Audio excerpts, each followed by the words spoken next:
नमस्कार दोस्तों, सर जी क्लासेस में आपका स्वागत है। तो हम लोग केमिस्ट्री पोर्शन कवर कर रहे थे आपके आरआरबी एनटीपीसी और ग्रुप डी एग्जाम के लिए। तो अभी तक देखिए जितने भी लेक्चर्स हमने कवर किया हुआ है तो इसका हमने अलग से प्लेलिस्ट बना दिया है। तो आप लोग डिस्क्रिप्शन बॉक्स में जाना, वहाँ पे आपको इसका लिंक मिल जाएगा। तो आप लोग जो है सारे वीडियो को देख सकते हैं। और हमने देखिए बायोलॉजी का आपका पूरा कंप्लीट जो है लेक्चर्स करा दिया है ग्रुप डी और एनटीपीसी एग्जाम के लिए, और वो हमने काफ़ी डिटेल में कवर कराया हुआ है। उसमें आपको सारे इंपॉर्टेंट टॉपिक्स आपको मिल जाएगा। अगर आप लोग उतना पोर्शन कवर कर लेते हैं ना, तो यकीन मानिए आपको और कहीं से पढ़ने की ज़रूरत नहीं पड़ेगी। जितने भी इंपॉर्टेंट टॉपिक्स है तो हमने पूरा कवर कराया हुआ है, खासकर ग्रुप डी एग्जाम के लिए, जिसमें कि आपके इन डेप्थ में पूछा जाता है क्वेश्चंस। तो उतना अगर आप लोग कर लेते हैं तो आपको काफ़ी कॉन्फिडेंस फील होगा। और हमने उसका एक पूरा कंप्लीट पीडीएफ भी आपको ऑलरेडी प्रोवाइड कर दिया है। तो लिंक इसका डिस्क्रिप्शन बॉक्स में दिया हुआ है, प्लेलिस्ट का भी, बायोलॉजी का, और साथ में पीडीएफ का भी। और केमिस्ट्री का देखिए, इसका भी हम आपको बहुत ही जल्द प्रोवाइड कर देंगे, इसका भी पूरा कंप्लीट पीडीएफ। और फिजिक्स का भी हम आपको प्रोवाइड कर देंगे आने वाले दिनों में। तो इस तरीके से आपका पूरा कंप्लीट जो जनरल साइंस का पोर्शन है, तो वो जो है आपको एक ही जगह पे आपको मिल जाएगा, और वो भी काफ़ी डेप्थ में आपको मिलेगा।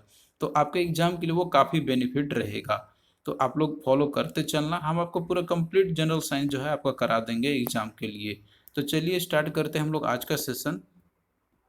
तो देखिए प्रीवियस क्लास में हमने जो है कंपोजिशन ऑफ मैटर के बारे में देखा था कि मैटर जो है आपका वो एलिमेंट्स, कंपाउंड और मिक्सचर के फॉर्म में एग्जिस्ट करता है, और उसके बीच में कंपैरिजन हमने देखा था। तो आज के पोर्शन में देखिए हम लोग कवर करेंगे एटम्स और मॉलिक्यूल्स के बारे में, जानेंगे हम लोग एटम्स और मॉलिक्यूल्स क्या होते हैं। तो देखिए सबसे पहले यहाँ पे हम एटम्स के बारे में जानेंगे। तो आपने देखिए एलिमेंट के बारे में पढ़ा होगा। तो देखिए एलिमेंट जो आपके रहते हैं ना, तो वो आपके क्या होते हैं, सबसे सिंपलेस्ट फॉर्म ऑफ सब्सटेंस आपके होते हैं एक्चुअली में। लेकिन एटम जो एलिमेंट्स आपके रहते हैं एक्चुअली में, तो वो भी जो है वो स्मॉलेस्ट पार्टिकल से मिलकर हुए बने रहते हैं। तो वो जो स्मॉलेस्ट जो पार्टिकल जो इससे एलिमेंट बना हुआ रहता है, तो उसी को हम लोग बोलते हैं एटम। तो एटम आपका क्या हो गया कि ये स्मॉलेस्ट पार्टिकल आपके रहते हैं किसी भी एलिमेंट का, जो कि यही रिएक्शन में पार्टिसिपेट करते हैं एक्चुअली में। जो भी आप रिएक्शन देखते हैं, जैसे एलिमेंट के बीच में जो रिएक्शन होती है आपस में, जब वो कंबाइन करते हैं तो एक्चुअली में जो रिएक्शन में पार्टिसिपेट करता है तो वो है आपका एटम से ही। तो एटम जो रहते हैं कि ये बहुत ही स्मॉल होते हैं एक्चुअली में। और ये इतने स्मॉल होते हैं कि आप अगर जैसे इमेजिन करते हैं कि कोई भी कंपैरिजन कराते हैं किसी के साथ में, तो वो उससे भी स्मॉल ही रहते हैं एक्चुअली में। तो इनका देखिए जो साइज रहता है किसी भी एटम का, तो ये हम लोग इनको मेजर करते हैं नैनोमीटर्स में एक्चुअली में। तो जो एटॉमिक रेडियस है, कोई भी एलिमेंट आपका रहता है तब उसका एटॉमिक रेडियस से ही आप उसको मापते हैं यहाँ पे। तो एटॉमिक रेडियस जो रहता है तो इसको हम लोग मेजर करते हैं नैनोमीटर में। तो एक नैनोमीटर आपका रहता है दैट इज 1/10⁹मीटर। तो ये है आपका एक नैनोमीटर बराबर आपका कितना हो जाएगा, दैट इज 10⁻⁹ मीटर आपका हो जाएगा। या फिर आप इसको जैसे मीटर में अगर आप लिखते हैं यहाँ पे, तो 1 मीटर इज इक्वल टू आपका हो जाएगा 10⁹ नैनोमीटर आपका हो जाएगा। तो जो भी हो आप लोग वो याद कर लेना, दोनों यूनिट आपका ये जो है आपका क्या है, ये साइज है एटम का। अब देखिए यहाँ पे कोई भी एलिमेंट है मान लीजिए, तो आप देखते होंगे कि जैसे कोई एलिमेंट है आपका, तो एटम जो रहते हैं ना, तो ये बहुत ही छोटे छोटे जो एलिमेंट जो रहते हैं बहुत ही छोटे छोटे एटम से मिलकर बना रहता है। और इसमें जितने भी एटम्स रहते हैं तो वो आइडेंटिकल ही होते हैं हर एक रिस्पेक्ट में भी। यानी कि जितने एटम्स रहेंगे तो वो आपस में एक दूसरे से आइडेंटिकल ही रहते हैं एक्चुअली में। अब कोई भी जैसे मान लीजिए डिफरेंट एलिमेंट जो रहते हैं ना, तो ऐसा नहीं है कि सभी के एक ही जैसा रहते हैं। तो एटम दो डिफरेंट एलिमेंट का वो डिफरेंट रहते हैं, लेकिन कोई एक एलिमेंट है उसके जो एटम्स रहेंगे तो आइडेंटिकल ही रहेंगे हर एक रिस्पेक्ट में। तो ये चीज़ इंपॉर्टेंट है आपको याद रखना। तो यहाँ पे हमने देखिए एटॉमिक रेडियस के बारे में आपको बताया कि यहाँ पे जैसे हम लोग मेजर करते हैं इसको नैनोमीटर में।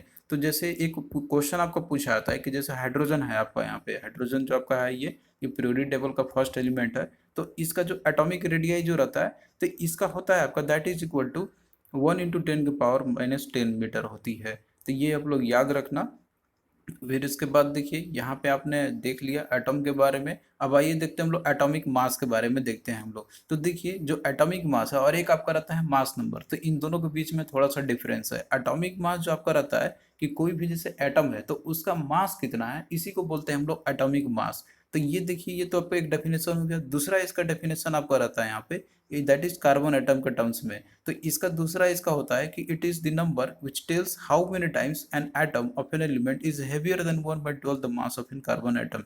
तो इसका मतलब ये है कि जैसे कोई कार्बन एटम आपका है, तो उसके 1/12 मास जो होता है कार्बन एटम का, तो उससे कोई भी मान लीजिए आपका जैसे कोई भी एटम है तो वो कितना टाइम्स हेवियर है, 1/12 of mass of carbon atom. तो इसी को बोलते हैं हम लोग दैट इज आपका एटॉमिक मास हो गया इसका। तो ये वो नंबर है आपका यहाँ पे एक्चुअली में। तो इसका देखिए दूसरा डेफिनेशन हो जाएगा एटॉमिक मास का, कि mass of one atom of an element upon 1/12 of the mass of one carbon atom. और इसका देखिए यूनिट जो रहता है, जैसे एटॉमिक मास का जो मेजर करते हैं हम लोग, तो वो है आपका एएमयू में, that is atomic mass unit. तो ये भी क्वेश्चन आपसे पूछा जाता है, तो आप लोग याद रखना। तो हमने यहाँ पे देखिए अभी एटम के बारे में देखा था। हमारा मेजरली यहाँ पे फोकस रहेगा एलिमेंट्स के बारे में स्टडी करने का, और एलिमेंट्स से जो बाकी मॉलिक्यूल्स बनते हैं और जो केमिकल फार्मूला बनते हैं, तो वो चीज़ हमारा मेजर फोकस रहेगा यहाँ पे। तो देखिए जैसे एलिमेंट जो आपके रहते हैं, तो उसके सिम्बॉल्स होते हैं, हम लोग सिम्बॉल्स के थ्रू ही उसको हम लोग जानते हैं और उसको याद करते हैं। तो देखिए कोई भी जो एलिमेंट रहता है, तो उसका सिम्बॉल जो है, तो वो प्रपोज किया गया था डाल्टन्स के द्वारा, तो इन्होंने ही जो है सिम्बॉल्स दिया हुआ था। तो ये देखिए कोई इंपॉर्टेंट एलिमेंट है, जितने भी एलिमेंट्स हैं आपके, तो उनका सिंबल्स और कॉमन नेम यहाँ पे दिया हुआ है। आप यहाँ पे देख सकते हैं, जैसे आपका लैटिन नेम दिया हुआ है, और यहाँ पे नेम ऑफ एलिमेंट है और सिंबल है इसका, जैसे कि हाइड्रोजन है आपका, तो इसका सिंबल होता है एच। उसी तरीके से आप और भी देख सकते हैं, हीलियम है तो इसका एच ही होता है। इसके बाद आप कार्बन देखिए दिया हुआ है यहाँ पर आपका, तो इसका होता है सी। उसके बाद देखिए फिर कॉपर है आपका, तो कॉपर का देखिए सिंबल होता है सी यू, और इसका लैटिन नेम होता है क्यूपरम। तो क्यूपरम देखिए ये जो है लैटिन नेम है, तो उसी से हम लोग लिखते हैं सिंबल। एक्चुअली में जो नेम होता है, कॉमन नेम जो होता है एलिमेंट का, उससे हम लोग सिंबल को नहीं लिखते हैं हम लोग। तो स्टार्टिंग का फर्स्ट लेटर या फिर दो दो लेटर जो रहता है लैटिन नेम में कोई भी एलिमेंट का, तो उसी से हम लोग लिखते हैं सिंबल उसका। जैसे आप यहाँ पे भी आप देख सकते हैं, जैसे सोडियम आपका दिया हुआ है, तो इसका देखिए होता है आपका Na, और इसका जो लैटिन नेम होता है तो वह है नाइट्रियम। उसी तरीके से पोटासियम है, तो आप लोग सोचिए कि पोटासियम पी से होना चाहिए, लेकिन ये इसका सिंबल होता है के, क्योंकि इसका लैटिन नेम होता है केलियम।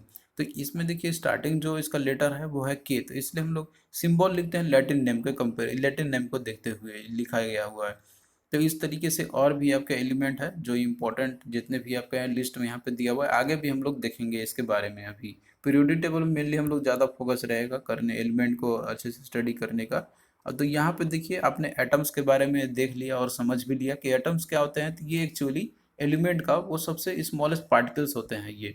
अब आइए देखते हैं हम लोग मॉलिक्यूल्स के बारे में, मॉलिक्यूल्स क्या होते हैं। तो देखिए मॉलिक्यूल जो रहते हैं, तो ये एटम्स का कॉम्बिनेशन से ही फॉर्मेशन होते हैं। जैसे मान लीजिए कि दो या दो से अधिक एटम जब आपस में कंबाइन करेंगे, तो वो बनेगा आपका मॉलिक्यूल्स। तो सिंपल आपका हो जाएगा, डेफिनेशन है इसका, कि molecules are form by the combination of two or more atoms. यहाँ पे एग्जाम्पल आपका दिया हुआ है, आप देख सकते हैं यहाँ पे एग्जाम्पल है आपका वाटर का। वाटर का फॉर्मूला होता है H2O। तो H2O है, तो इसमें देखिए यहाँ पे क्या हो रहा है कि इसमें दो हाइड्रोजन एटम आपका है H2, और एक ऑक्सीजन एटम आपका है O2। तो जब ये आपस में रिएक्ट करते हैं, तो यहाँ पे बनेगा आपका one molecule of water H2O। तो यहाँ पे आपका क्या हो रहा है, H2O जो बन गया, तो आपका क्या है, ये मॉलिक्यूल बन गया है। पहले जैसे आपका हाइड्रोजन था, तो ये एटम आपका था, दो एटम था हाइड्रोजन का और एक एटम था ऑक्सीजन का। तो लेकिन जब इन्होंने आपस में कंबाइन किया, तो यहाँ क्या बन गए, वो मॉलिक्यूल्स बन गए।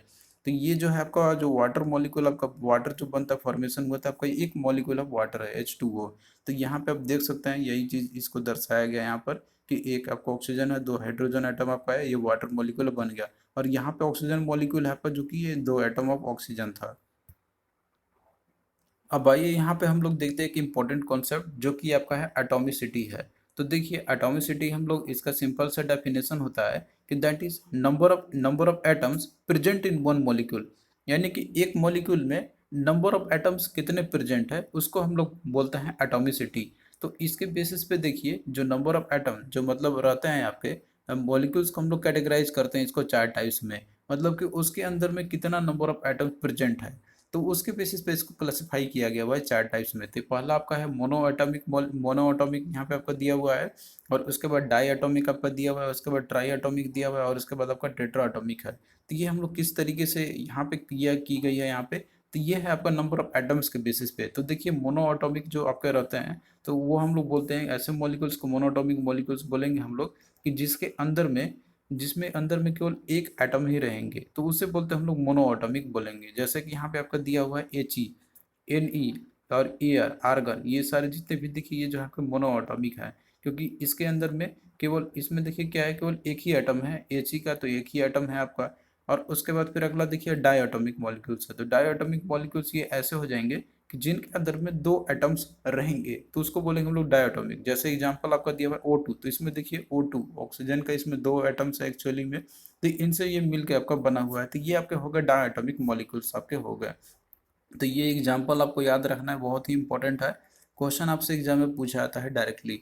फिर इसके बाद देखिए आपका यहाँ पे दिया हुआ है ट्राई एटॉमिक है। तो देखिए ये ऐसे मॉलिक्यूल्स होंगे जिसमें कि 3 एटम्स रहेंगे, तो उसको बोलेंगे हम लोग ट्राई एटॉमिक मॉलिक्यूल्स। तो इसमें देखिए ये जरूरी नहीं है कि इसमें केवल एक ही मतलब ये एटम्स रहेंगे, इसमें दो एटम्स भी दो अलग अलग एटम्स से मिलके हो सकता है ट्राई एटॉमिक मॉलिक्यूल। जैसे देखिए दिया है O3, तो इसमें एक ही ऑक्सीजन का मतलब 3 एटम इसमें प्रेजेंट है। उसी तरीके CO2 आपका है, तो इसमें 2 ऑक्सीजन का एटम है और एक कार्बन का है, तो ये बन गया आपका CO2। तो इसमें अलग अलग से भी आपके रहेंगे, तो ये आपका बनेगा ट्राई एटॉमिक मॉलिक्यूल्स। उसी तरीके से NO2 भी आपका यहाँ पे है। तो आपको इसमें काउंट करना है कि नंबर ऑफ एटम्स कितने हैं, उसके बेसिस पे जो है इसको क्लासीफाई की गई है। तो यहाँ पे ध्यान रखने वाली बात आपकी ये है। फिर उसके बाद देखिए यहाँ पे आपका दिया हुआ है टेट्रा एटॉमिक है। तो मॉलिक्यूल्स जिसके अंदर में 4 एटम्स रहेंगे तो उसको बोलेंगे हम लोग टेट्रा एटॉमिक। जैसे कि आपका P4 हो गया, SO3 हो गया, इसमें 3 ऑक्सीजन एटम है और एक सल्फर एटम है, तो ये आपका बना है SO3। तो ये आप लोग ध्यान रखना, आपको एटम्स को काउंट मतलब काउंट करके बताना है कि वो कौन सा होगा आपका। तो ये काफ़ी आसान है, कोई दिक्कत आपको नहीं होगी। क्वेश्चन आएगा तो आप लोग आराम से बता सकते हैं।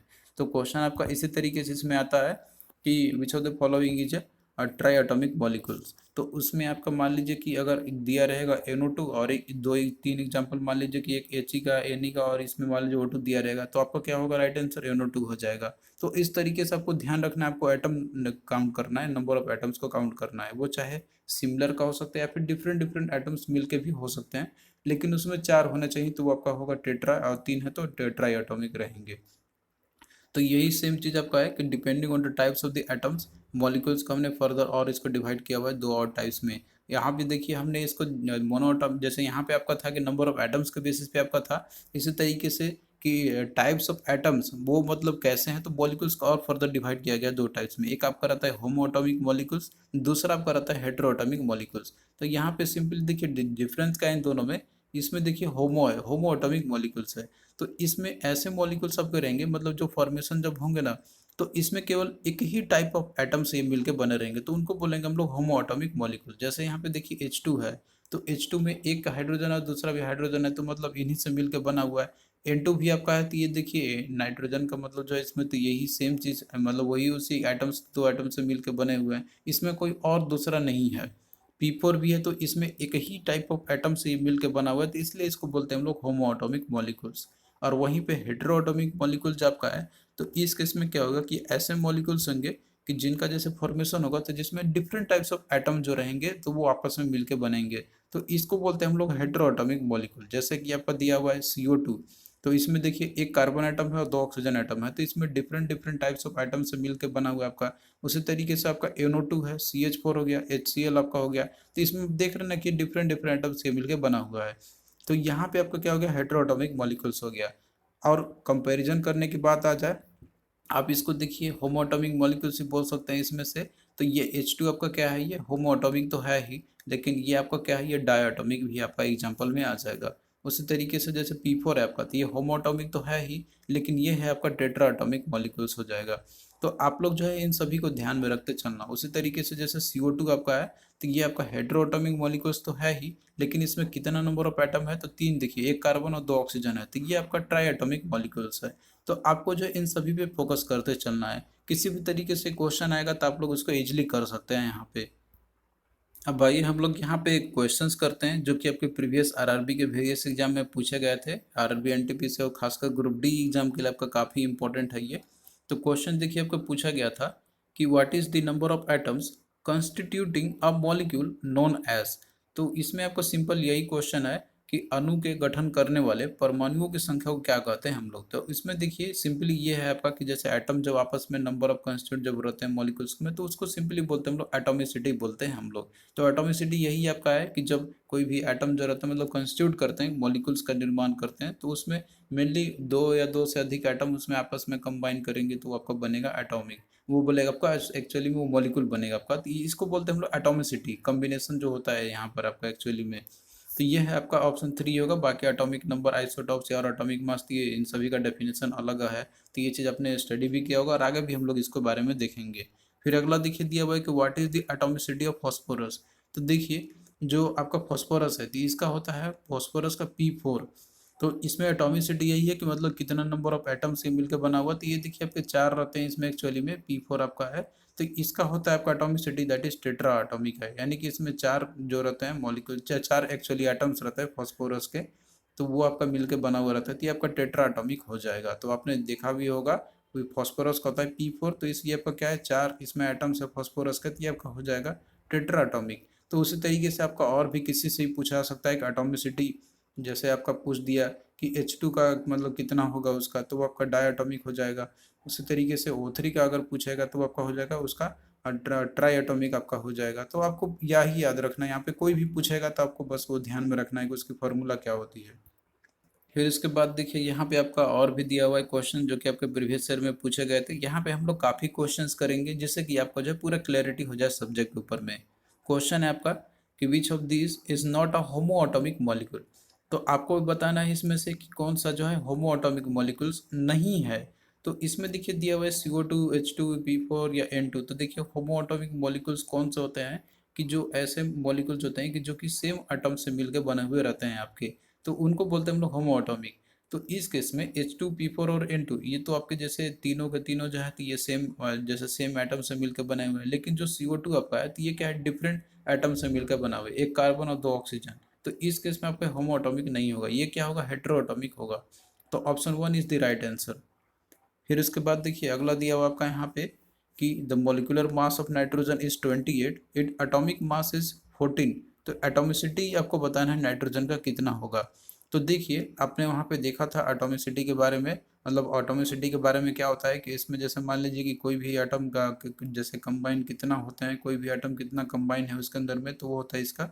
लेकिन इसका देखिए एक इसका डेफिनेशन है, मतलब फार्मूला है, आप लोग ये याद रखना, इसके थ्रू क्वेश्चन का आंसर आप लोग कर सकते हैं। इसका देखिए फॉर्मूला था एटॉमिसिटी का, that is molecular mass upon में atomic mass, molecular mass upon में एटॉमिक मास।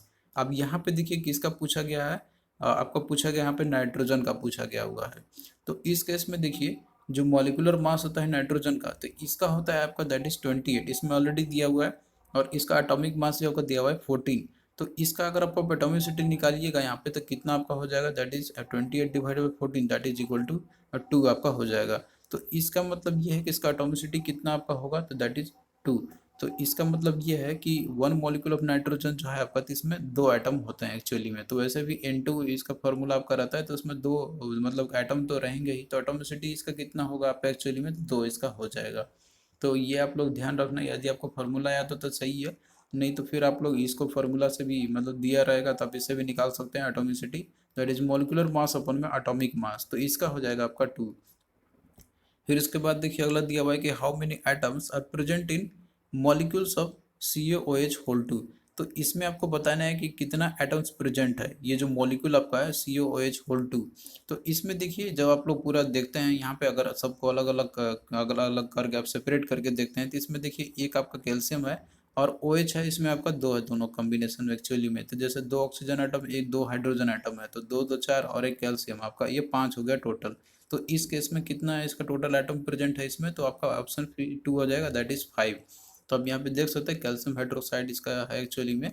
तो इसमें 5 एटम है, जिसमें कि एक कैल्शियम एटम है, 2 ऑक्सीजन एटम है, 2 हाइड्रोजन एटम है आपका, तो टोटल हो गया इसमें आपका यहाँ पे आप 5 हो गए आपके। तो आपको इसी तरीके से क्वेश्चन अगर आएगा तो आपको करने होंगे। अब आइए देखते हैं हम लोग आयंस के बारे में, और आयंस और इसके बाद फिर हम लोग देखेंगे वैलेंसी, और इसके बाद फिर केमिकल फार्मूला किस तरीके से लिखी जाती है, तो ये चीज़ हम लोग यहाँ पे जानेंगे। तो देखिए जो चार्ज पार्टिकल जो आपके रहते हैं, यानी कि जो एटम्स पे जो चार्ज पार्टिकल्स रहेंगे, तो हम लोग बोलते हैं उसी को आयंस बोलते हैं एक्चुअली में। यानी कि इसमें जो है आपका या तो इसमें पॉजिटिवली चार्ज रहेंगे या तो फिर ये निगेटिवली चार्ज रहेंगे। तो निगेटिवली चार्ज जो आपका आयन जो रहते हैं तो उसको हम लोग बोलते हैं अनायन। तो ये आपका इस तरीके से लिखा आता है, जैसे मान लीजिए आपका Br माइनस है, F माइनस है और या O2 माइनस है, तो ये सारे निगेटिवली चार्ज आयंस आपके एक्चुअली इनको बोलाता है अनायंस। और बाकी जो पॉजिटिवली चार्ज जो आयंस रहते हैं उसको बोलते हैं हम लोग कटायन बोलेंगे। तो इसमें देखिए प्लस चार्ज लिखा आता है, जैसे Na प्लस, K प्लस और Mg प्लस आपका हो गया। फिर उसके बाद देखिए अगला हम लोग देखें यहाँ पे वैलेंसी के बारे में। तो देखिए वैलेंसी का डेफिनेशन होता है इसका सिंपली कि that is the combining capacity of an element, यानी किसी एलिमेंट का कंबाइनिंग कैपेसिटी कितना है तो उसको बोलते हैं हम लोग वैलेंसी। तो देखिए वैलेंसी जो रहता है आपका यहाँ पे, तो हम लोग ये जैसे इसका यूज़ करते हैं हम लोग ये देखने के लिए कि जैसे कोई भी एटम है एलिमेंट का, तो वो जो है कंबाइन करता है कोई भी एटम के साथ में, अनदर एलिमेंट के साथ में, जो केमिकल कंपाउंड फॉर्मेशन करता है। तो वो हम लोग उस केस में हम लोग देखते हैं एक्चुअली में। तो इस केस में देखिए जितने भी एटम है आपके, कोई भी एटम है आपका यहाँ पे, तो वो अपना चाहता है कि हम स्टेबल हो जाए। तो उसके लिए जो है इधर हुआ तो वो लूज करेगा, या तो वो गेन करेगा, और या तो फिर वो शेयर करता है अपना इलेक्ट्रॉन्स का। तो इस केस में देखिए यहाँ पे जैसे अगर वैलेंसी निकालने की बात कही जाती है आपसे यहाँ पे, कि मान लीजिए कोई भी एटम है आपका, तो उसके अंदर में मान लीजिए अगर 1 2 3 अगर इलेक्ट्रॉन्स रहते हैं उसके वैलेंस सेल में, वैलेंस सेल हम लोग बोलते हैं जो आउटर मोस्ट सेल में जो इलेक्ट्रॉन जो रहते हैं एक्चुअली उसको हम लोग बोलते हैं हम लोग। तो उस केस में इसकी जो वैलेंसी रहेगी इन सभी का, तो उसका 1 2 3 रेस्पेक्टिवली रहेगा। जैसे अगर कोई 1 है तो 1 वैलेंसी होगी, 2 है तो 2 होगा, और 3 होगा तो 3 होगा, उसका होगा वैलेंसी। तो ये है आपका एक्चुअली में जो इनका वैलेंस इलेक्ट्रॉन 1 2 3 होगा, तो उसका वैलेंसी सिंपली 1 2 3 हो जाएगा उनका। और उसके बाद मान लीजिए कोई एटम है आपका, कि जिसके वैलेंस इलेक्ट्रॉन यानी कि जो आउटर मोस्ट सेल में जो इलेक्ट्रॉन जो रहते हैं, तो उनका अगर मान लीजिए 5 6 और 7 अगर रहते हैं आउटर मोस्ट सेल में, तो उनका जो मतलब रहेगा यहाँ पे वैलेंसी अगर एक्चुअली में रहेगा, तो आपको क्या करना है, 8 में से ये माइनस कर देना है। जैसे 8 में 5 माइनस जाएगा तो आपको बचेगा 3, और 6 में 8 में से 6 माइनस किया इसका 2 होगा, और 8 में 7 माइनस किया तो 1 होगा। तो ये है इसके मतलब कि जो रहेंगे वो वैलेंसी हो जाएंगे।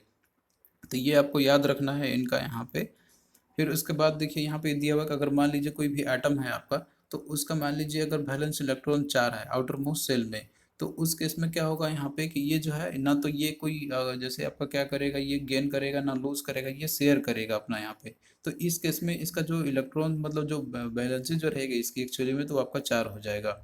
और अगर मान लीजिए कि अगर कोई भी एटम है उसका अगर 8 इलेक्ट्रॉन आउटर मोस्ट सेल में, तो उस केस में वैलेंसी उसकी 0 हो जाएगी। तो सिंपली आपको बस ये करना है कि आपको 8 में से वो माइनस कर देनी है सिंपली, मतलब जो जिसका 4 4 से अधिक होगा उसमें आपको 8 से माइनस करना है, और बाकी जो 1 2 3 जिसका भी रहता है वैलेंस इलेक्ट्रॉन, तो उसका वही सेम वैलेंसी हो जाएगी। और जिसका ही मान लीजिए 4 हो गया 5 हो गया एक्चुअली में, मतलब कि और भी जो रहते हैं आपके, तो उसकी वैलेंसी करने के लिए आप लोग 8 में से माइनस कर देना, तो वो उसकी निकल जाएगा आपका वैलेंसी। अब यहाँ पे देखिए केमिकल फार्मूला के बारे में हम लोग देखते हैं। कोई भी जैसे केमिकल कंपाउंड्स आपके रहते हैं, तो इसके देखिए कुछ रूल्स होते हैं। तो रूल्स तो ये तो आपको बस केवल जानने के लिए है, ये याद करना आपको नहीं है एक्चुअली में। बस आपको थोड़ा सा ये ध्यान रखना है यहाँ पे किस तरीके से ये केमिकल फार्मूला लिखी जाती है। लेकिन आपको लास्ट में ओवरऑल तो ये केमिकल फार्मूला का जो एक्चुअली नाम है उसको रटना ही होगा। इसके कुछ रूल्स होते हैं, लेकिन रूल्स आपको अगर आप लोग याद रखिएगा तो ये आपको ज़्यादा कन्फ्यूजन होगा, तो ये उतना ज़्यादा काम का नहीं है। जैसे मान लीजिए कि जो वैलेंसी है चार्ज जो रहता है आयन का, तो वो पहले आपको बैलेंस करना रहता है।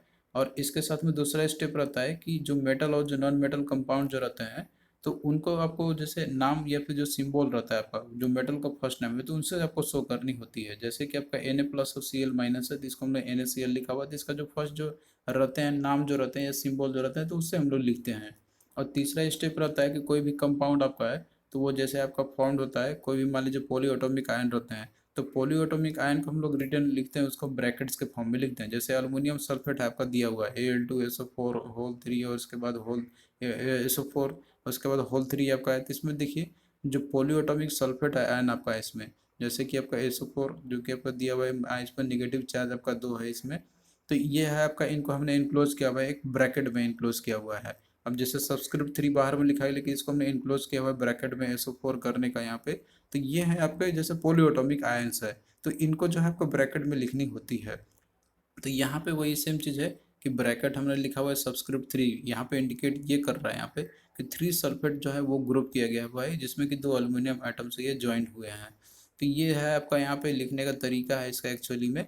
बट इसमें बहुत ज़्यादा कन्फ्यूजन होगा, तो आपको ओवरऑल जो है नाम ही याद रखना है, मतलब जो केमिकल नेम जो होते हैं, केमिकल कंपाउंड जो होते हैं आपके, तो उनका केमिकल फार्मूला क्या होती है, कॉमन नेम क्या होता है, तो आपको एक्चुअली में यही याद रखनी है। तो वो किस तरीके से केमिकल फार्मूला का बनता है, कोई भी जैसे कोई भी सिंपल कंपाउंड आपका है, आप यहाँ पे देखिए जैसे दिया हुआ है कैल्शियम हाइड्रोक्साइड आपका है, तो इसका देखिए कैल्शियम का होता है Ca, हाइड्रोक्साइड का आपका होता है इसका OH। और वैलेंसी आपको लिख देना है, जैसे कि इसका आपका कैल्शियम का जो आपका है, तो इसका देखिए वैलेंसी आपका रहता है +2, और OH का वैलेंस होता है -1। तो जब केमिकल फार्मूला लिखा जाता है, तो देखिए यहाँ पे स्टार्टिंग में जो आपका रहता है जैसे Ca और OH है, तो ये तो लिखा ही जाता है। लेकिन जब इसका वैलेंसी जो रहता है, तो ये हम लोग इसको क्रॉस कर देते हैं, मतलब वैलेंसी इसका OH का पहले लिखा जाता है, और ये इसका मतलब इधर हो जाएगा, शिफ्ट हो जाएगा। तो यहाँ पे ये आपका हो जाएगा CaOH होल 2। उसी तरीके से मान लीजिए अल्मोनियम ऑक्साइड का आप लिख रहे हैं, अल्मोनियम का एल होता है और यहाँ पे ओ है आपका, तो अल्मोनियम का होता है वैलेंसी 3 और ऑक्सीजन का आपका यहाँ पे हो गया एक्चुअली -3। तो इसको हम लोग क्रॉस कर देते हैं, मतलब इसका जो वैलेंसी इधर लिखते हैं हम लोग और इसका वैलेंसी इधर लिखते हैं, तो ये आपका बन जाएगा Al2O3। तो इस तरीके से की जाती है एक्चुअली में। बट ये जो है आपको ज़्यादा कन्फ्यूजन होगा, तो आपको देखिए यहाँ पे जो है आपको बस लिस्ट याद रखना, ये बस केवल थोड़ा सा आपको बताने के लिए था किस तरीके से केमिकल फार्मूला बनाई जाती है एक्चुअली में केमिकल कंपाउंड का। तो वो आपको नहीं, उतना नहीं ध्यान रखना है, आपको यहाँ पे सिंपली याद कर लेना है। तो जितने भी केमिकल नेम आपके हैं यहाँ पे, और इसके साथ में इसके केमिकल फार्मूला क्या होती है और इसका केमिकल नेम क्या होती है, तो ये आपको मेनली याद रखना है एग्जाम पॉइंट ऑफ व्यू से। ये काफ़ी इंपॉर्टेंट है, एग्जाम में आपसे ये पूछा था। तो जितने भी इंपॉर्टेंट है आपको एटलीस्ट इनका तो नाम पूरा रटा हुआ होना चाहिए। जैसे कि सोडियम बाइकार्बोनेट है, तो इसका देखिए कॉमन नेम होता है बेकिंग पाउडर और केमिकल फार्मूला होता है NaHCO3। उसी के बाद फिर अगला देखिए कॉपर सल्फेट है, तो इसका देखिए कॉमन नेम होता है ब्लू विट्रॉल और इसका केमिकल फार्मूला आपका है CuSO4.5H2O। और उसके बाद फिर कैल्शियम ऑक्सीक्लोराइड आपका है, तो इसको देखिए कॉमन नेम होता है इसका ब्लीचिंग पाउडर और इसका जो केमिकल फार्मूला आपका है तो COOCl2 हो जाएगा। उसी तरीके से ट्राईक्लोरोमीथेन आपका हो गया, इसका क्लोरोफॉर्म होता है और फार्मूला इसका है COOCl2। फिर उसके बाद देखिए अगला आपका दिया हुआ है यहाँ पे दैट इज कैल्शियम कार्बोनेट है, तो इसका देखिए जो कॉमन नेम है चाक भी बोलते हैं इसको या फिर मार्बल भी बोलते हैं हम लोग इसको, और इसका जो केमिकल फार्मूला होता है CuCO3 कैल्शियम कार्बोनेट है। फिर इसके बाद देखिए पोटेशियम हाइड्रोक्साइड है, तो इसका देखिए कॉस्टिक सोडा कॉमन नेम होता है और फार्मूला इसका है NaOH है। फिर इसके बाद देखिए सॉलिड कार्बन डाइऑक्साइड जो है, तो इसका देखिए होता है कॉमन नेम ड्राई आइस और CO2 फार्मूला है। फिर उसी तरीके से मैग्नीशियम सल्फेट आपका है, तो इसका कॉमन नेम है इप्सम और फार्मूला इसका है MgSO4। उसी तरीके से आप और भी देख सकते हैं, जैसे कॉस्टिक पोटास का आपका हो गया, इसका होता है आपका पोटेशियम हाइड्रोक्साइड। कैल्शियम सल्फेट इसका जिप्सम होता है आपका, फेरस सल्फेट का आपका ब्लू विट्रॉल हो जाएगा और डिटोरियम ऑक्साइड का आपका हैवी वाटर हो जाएगा। एसिटिक एसिड आपका विनेगार हो गया, सोडियम कार्बोनेट का वॉशिंग सोडा होता है, कैल्शियम हाइड्रोक्साइड का इसका स्लेक लाइम होता है कॉमन नेम, और इसके बाद कैल्शियम ऑक्साइड का क्विक लाइम आपका हो गया। तो इस तरीके से यहाँ पे और भी सारे इंपॉर्टेंट जो आपके कंपाउंड्स हैं एक्चुअली में, तो इनका दिया हुआ है केमिकल नेम, तो आप लोग इस सभी को याद कर लेना। और यहाँ पे और भी दिए हुए, तो कोई भी आपका यहाँ पे छूटेगा नहीं, जितने भी इंपॉर्टेंट हमने पूरा लिया हुआ है। तो आप लोग एटलीस्ट इन सभी का नाम याद कर लेना, क्वेश्चन आपका इन्हीं में से एग्जाम में पूछे जाते हैं एक्चुअली में। जो भी इंपॉर्टेंट है वो सारा कुछ हमने लिया हुआ है। और देखिए यहाँ पे क्वेश्चन है आपके जो कि एग्जाम में ही आपके पूछे गए थे वेरियस एग्जाम में। तो यहाँ पे देखिए पूछा था question the correct formula of calcium hydroxide, तो कैल्शियम हाइड्रोक्साइड का क्या फार्मूला क्या होता है, तो इसका देखिए आपका हो जाएगा COH2। उसी तरीके से आप और भी देख सकते हैं कि what is the molecular formula of calcium phosphate, तो कैल्शियम फॉस्फेट का मॉलिक्यूलर फार्मूला क्या होती है, तो इसका देखिए होता है आपका CA3PO4 फिर उसके बाद यहाँ पे पूछा गया है कि what is the which of the following compound does not possess water crystallization, तो कौन सा इसमें से कंपाउंड आपका है कि जो वाटर क्रिस्टलाइजेशन फॉर्म नहीं करता है। तो इसमें देखिए baking soda, washing soda, gypsum और कॉपर सल्फेट है। तो देखिए वॉशिंग सोडा, जिप्सम, तो इन सभी में देखिएगा तो जो फार्मूला रहता है तो इसमें आपको कुछ ना कुछ मॉलिक्यूल्स ऑफ वाटर आपको देखने को मिलते ही है। जैसे जिप्सम का आपका रहता है इसका CuSO4 2H2O, तो दो वाटर मॉलिक्यूल्स रहते हैं इसमें। वॉशिंग सोडा में भी आपका रहता है, लेकिन बेकिंग सोडा में आपका जो है वाटर क्रिस्टलाइजेशन नहीं रहते हैं इसके अंदर में। तो राइट आंसर ऑप्शन 1 आपका हो जाएगा। फिर इसके बाद देखिए यहाँ पे दिया हुआ है कि what is the chemical formula plaster of Paris, तो देखिए प्लास्टर ऑफ पेरिस जो है, तो ये आपका जैसे जिप्सम से ही होता है, जब हीट करते हैं इसको हम लोग तो बनता है आपका प्लास्टर ऑफ पेरिस। तो जिसमें कि इसमें 1.5 मॉलिक्यूल ऑफ वाटर जो है वो आपके मतलब कि वो ड्राई मॉलिक्यूल्स जो आपके 1.5 मॉलिक्यूल्स ऑफ वाटर जो रहते हैं तो वो इसमें वो वाष्प हो जाते हैं, तो बचेगा आपका इसमें केवल 1/2 मॉलिक्यूल ऑफ वाटर। तो इसका होता है CuSO4.5H2O, तो option 4 is the right answer. तो थैंक यू दोस्तों, आपको कैसा लगा ये लेक्चर आप लोग कमेंट करके ज़रूर बताना, और हम आपको इसी तरीके से आगे भी जो है केमिस्ट्री का लेक्चर सबको प्रोवाइड करते रहेंगे। तो ये तो है आपका एटम्स और जो हम लोग मॉलिक्यूल्स पढ़ रहे थे, ये इसका पार्ट 1 है। पार्ट 2 भी हम लोग कवर करेंगे, जिसमें कि हम आपको बताएंगे उसमें कि किस तरीके से जो है आपका उसमें जैसे कि ये चीज़ क्वेश्चन आपसे पूछा आता है कि कोई भी जैसे आपका दिया रहता है केमिकल फार्मूला है, तो उसके थ्रू हम लोग उसका हम लोग कंपोजिशन निकालते हैं हम लोग, और या तो फिर उससे क्वेश्चन जो न्यूमेरिकल टाइप के आपके पूछे आते हैं तो वो चीज़ हम लोग कवर करेंगे उसको नेक्स्ट चीज़ में। तो इस तरीके से हम लोग पूरा कवर करते चलेंगे, जिससे कि आपका साइंस आपका जो है टाइम पे कंप्लीट हो जाएगा। एग्जाम से पहले हम आपका पूरा कंप्लीट साइंस कवर करा देंगे। तो चलिए फिर मिलते हैं नेक्स्ट वीडियो में।